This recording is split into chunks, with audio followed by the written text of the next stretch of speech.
আমরা নষ্ট হয়ে গেছি, আমরা দুষ্ট হয়ে গেছি, আমরা পথভ্রষ্ট হয়ে গেছি। একটা মাত্র কারণ, ধর্মীয় চর্চা না থাকার কারণে।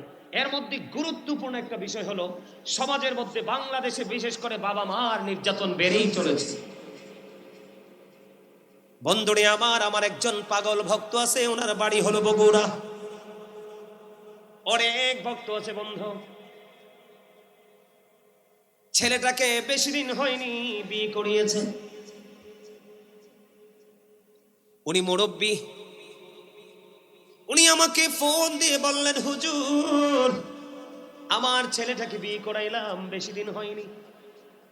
ছেলেটাকে বিয়ে করানোর পরে এখন আমার বউ বলে, তুমি যখন চাকরি থেকে ছুটিতে যখন বাড়ি আসবে, তুমি আগে আমার কাছে হাজিরা দিবে, তারপরে তুমি তোমার বাবা মার কাছে যাবে।